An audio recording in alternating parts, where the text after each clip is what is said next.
आखिर 27 के चुनावी बिसात के लिए अखिलेश का वो कौन सा दांव रहा जिससे भारतीय जनता पार्टी घबरा गई और यूपी में काटने जा रही अपने 100 विधायकों की टिकट। ऐसे 100 विधायकों की सांसें अटकी। स्वागत है आप सभी का। आप देख रहे हैं द राजनीति का विशेष सेगमेंट खबर और विश्लेषण। मैं हूं जब्बार खान। दोस्तों, 2024 के लोकसभा चुनाव के नतीजे के आईने में अखिलेश यादव ने इस विधानसभा चुनाव के लिए जो तैयारी और रणनीति अपनाई है वो 24 से भी बड़ी जीत सपा के खाते में लाएगी।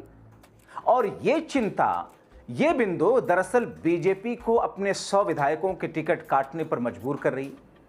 आखिर वो कौन से हैं 100 विधायक जिनके पत्ते बीजेपी नेतृत्व उन विधायकों का चुनाव में टिकट काट करके खोलने जा रही है। दोस्तों, बीजेपी के अपने विधायकों की लेखा जोखा और विपक्ष की तैयारियों, खासतौर पर अखिलेश की राजनीतिक बिसात को देखकर अपने ढेर सारे विधायकों का पत्ता काटने जा रही है। कौन कौन है वो विधायक जिनका 27 के महाचुनाव में पत्ता कट रहा है, आपको आगे बताते हैं। मगर उससे पहले आपको बताएं कि इस गहमा गहमी के बीच विपक्षी राजनीतिक दलों ने अपनी कमर कसी हुई है। आप देख रहे हैं समाजवादी पार्टी, अखिलेश यादव पीडीए से लेकर के उन तमाम तरह की तैयारियों के बीच में एक नई रणनीति बनाया उन्होंने, जिससे 24 वाली जीत मिल सके। और यही बिंदु बीजेपी को चिंता में डाले। बीएसपी अस्तित्व की लड़ाई, आजाद समाज पार्टी चंद्रशेखर अपने उत्साह में संभावित उम्मीदवारों को शॉर्टलिस्ट करने में जुटे हैं। कांग्रेस पश्चिमी उत्तर प्रदेश की अहम सीटों पर उम्मीदवारों का चयन के लिए बाहरी एजेंसियों की मदद ले रही है। समाजवादी पार्टी अंदरूनी सर्वे और कार्यकर्ताओं के फीडबैक के आधार पर अपने उम्मीदवारों का खाका तैयार कर चुकी है। अब दोस्तों, बीएसपी ने चुनावी मैदान में अपने अस्तित्व को बनाए रखने के लिए कई सीटों पर प्रभारियों, संभावित प्रत्याशियों के नामों की घोषणा शुरू कर दी, जबकि चंद्रशेखर आजाद दूसरे दलों के कद्दावर नेताओं को अपने पाले में लाकर नए सामाजिक समीकरण गढ़ने की कोशिश में है। ये तो रही विपक्षी पार्टियों की बातें। अब बात बीजेपी पर फोकस। दोस्तों, सूबे की सत्ता पर तीसरी बार लगातार काबिज होने के लिए अपनी चुनावी रणनीति पर बेहद आक्रामक तरीके से बीजेपी काम शुरू कर चुकी है। और इसके लिए उसने जो गुप्त सर्वे एजेंसियों से सर्वे कराया है, उसने बीजेपी के पैरों तले से जमीन खींच दी है। और उन सर्वे में, शुरुआती सर्वे में यह आ रहा कि मौजूदा वक्त में अगर चुनाव हो जाए तो फिर समाजवादी पार्टी 2024 के लोकसभा चुनाव से भी बड़ी जीत 2027 के विधानसभा चुनाव में दर्ज करेगी, क्योंकि उन बीजेपी के विधायकों के रिपोर्ट कार्ड उन सर्वे एजेंसी में ठीक नहीं है। जनता बीजेपी से घिन खाई हुई है। दोस्तों, बीजेपी नेतृत्व का पूरा ध्यान इसीलिए 2022 में चुनाव जीतकर विधानसभा पहुंचे अपने विधायकों के जमीनी प्रदर्शन पर टिका है। बीजेपी हाईकमान उन माननीयों की जनता के बीच सक्रियता, पकड़ का बारीकी से आकलन कर रही है, जिन्हें लेकर स्थानीय स्तर पर नाराजगी या दूरी की शिकायतें लगातार मिलती रही हैं। माना यह जा रहा है कि सत्ता विरोधी लहर को मात देने के लिए, खत्म करने के लिए बीजेपी ऐसे विधायकों की जगह नए और जिताऊ चेहरों को मौका दे रही है। और ऐसी तादाद 100 विधायकों के आसपास है। 100 विधायक पार्टी सत्ता में, मुख्यमंत्री कहते हैं कि हमने तो साहब विकास की गंगा बहा दी है। 100 विधायकों का टिकट फिर क्यों? जमीन पर काम तो विधायकों के ही माध्यम से होता है ना।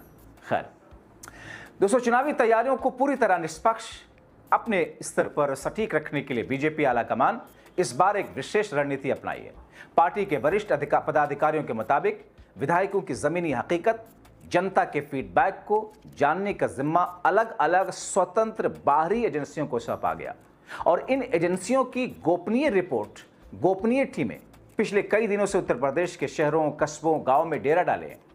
ये टीमें सीधे आम जनता के बीच जाकर मौजूदा विधायकों के कामकाज, उनके व्यवहार, क्षेत्र में उनकी उपलब्धता को लेकर सीधी सीधी राय जुटा रहे हैं। और इसी में दरअसल पहला जो सर्वे आया उसने बीजेपी की चिंता बढ़ा दी। इस सर्वे का बड़ा मकसद यह भी है कि हर सीट पर विकल्प के तौर पर मौजूद अन्य लोकप्रिय, सामाजिक प्रभाव वाले संभावित चेहरों को भी परखा जा सके, ताकि जरूरत पड़ने पर मजबूत उम्मीदवारों को मैदान में उतार सके। आपने देखा दोस्तों कि भारतीय जनता पार्टी चुनाव जीतने के लिए क्या कुछ नहीं करती है। इसलिए देश के कई सारे राजनीतिक जानकार और बुद्धिजीवी ये कहते हैं कि बीजेपी एक राज्य का चुनाव जीतकर वहां पर जीती है या हारी है, जहां पर वो कमजोर पड़ी जिन इलाकों में, उसी दिन से अगले चुनाव की तैयारी में जुट जाती है। आपने देखा कि बीजेपी अपने मुख्यमंत्री और पूरे कैबिनेट को बदल देती है चुनाव से पहले।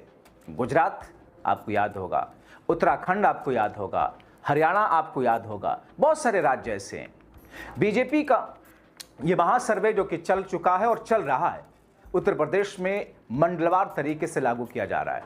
हालांकि मंडलवार तरीके से अगर देखें तो उत्तर प्रदेश के अधिकांश हिस्सों में भाजपा सांगठनिक और चुनावी रूप से बेहद मजबूत स्थिति में है, लेकिन मुरादाबाद मंडल बेहद खास है, क्योंकि मुरादाबाद मंडल जहां पर बीजेपी की बिसात बिखर गई थी, मुरादाबाद मंडल को लेकर पार्टी नेतृत्व की चिंताएं गहरी हैं। आंकड़ों के लिहाज से देखें तो 2017 में पहली बार जब सरकार बनी, उस विधानसभा चुनाव में बीजेपी ने मुरादाबाद की उस मंडल की 27 में से 14 सीटों पर जीत दर्ज की। लेकिन दोस्तों, साल 2022 का जब विधानसभा चुनाव हुआ तो वो सीटें घट करके महज 22 में से 10 पर सिमट गई। सीटों के इस नुकसान को देखते हुए बीजेपी इस बार मुरादाबाद मंडल में अतिरिक्त सतर्कता बरत रही है, और यही वजह है कि इस क्षेत्र के विधायकों के ये रिपोर्ट कार्ड को बेहद गंभीरता से खंगाला जा रहा है। नए जिताऊ समीकरणों की तलाश तेज की गई है। टिकट बंटवारे में किसी भी तरह की चूक से बचने के लिए बीजेपी इस बार 3 लेयर चेकिंग का फॉर्मूला अपना रही है।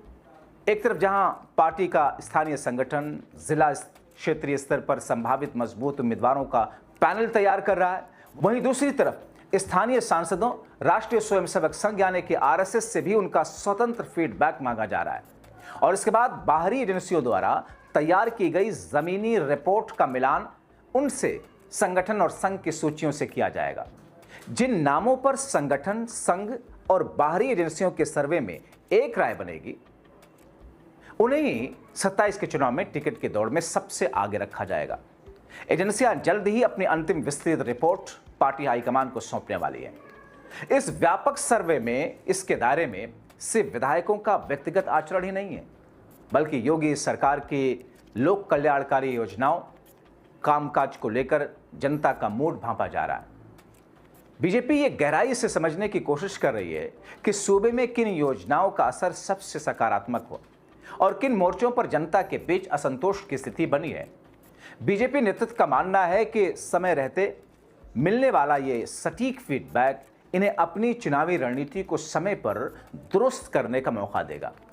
कुल मिलाकर के बीजेपी सूत्रों का साफ संदेश है कि जो नेता विधायक बनने के बाद अपने क्षेत्रों से गायब रहे या जिनका रिपोर्ट कार्ड खराब मिला, उनका पत्ता कटना तय ही नहीं है बल्कि निश्चित है। और ऐसे में जो फीडबैक पहला आया उसमें करीबन 100 ऐसे विधायक हैं जिन विधायकों के पत्ता कटने पर मुहर लग चुकी है। हालांकि अभी और सर्वे आएंगे। तो फिर ऐसी स्थिति में दोस्तों, भारतीय जनता पार्टी के उन विधायकों की सांसें अटकी हुई है।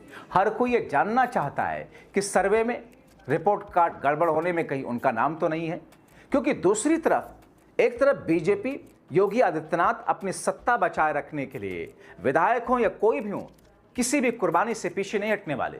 दूसरी तरफ वो विधायक इस बार फिर से टिकट लेने के लिए एड़ी से चोटी तक का जोर लगा रहे हैं, चाहे वो बीजेपी में टिकट मिले या फिर दूसरी पार्टी में जाना पड़े।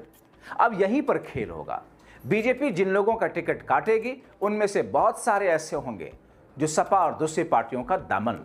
यहां पर चंद्रशेखर आजाद तो बाहें फैलाए बैठे हैं, आइए हमारी पार्टी से लड़िए, हम आपको टिकट दे रहे हैं। जाहिर तौर पर बागियों ने बहुत मौकों पर खेल बिगाड़ा है, तो क्या बागी इस बार भारतीय जनता पार्टी का खेल बिगाड़ेंगे? लेकिन दूसरी तरफ समाजवादी पार्टी जिस निश्चितता के साथ में, जिस कॉन्फिडेंस के साथ में जमीन पर अपनी चुनावी तैयारियों में लगी है, और अखिलेश यादव पीडीए के सहारे 2024 के चुनावी नतीजों के बाद अब उससे भी बड़े चुनावी नतीजे की उम्मीद में जो रणनीति जमीन पर उतार रहे हैं, उसको लेकर के उत्तर प्रदेश के राजनीतिक जानकार, बुद्धिजीवी या दशकों से उत्तर प्रदेश को कवर करने वाले लोग अखिलेश यादव के फेवर में बहुत कुछ जाता हुआ बता रहे हैं। तो फिर भारतीय जनता पार्टी की जो चिंताएं हैं, इसका मतलब यह है कि सर्वे में जो रिपोर्ट कार्ड गड़बड़ आया विधायकों का, या फिर जो रिपोर्ट आ रही है उसमें योगी या बीजेपी आला कमान 100 विधायकों को टिकट कन्फर्म तरीके से काटने जा रहे हैं। ऐसे में दोस्तों, यूपी की गहमा गहमी की शुरुआत में आप क्या कहेंगे इन तमाम रणनीतियों को लेकर? अपनी राय कमेंट बॉक्स में जरूर लिखें।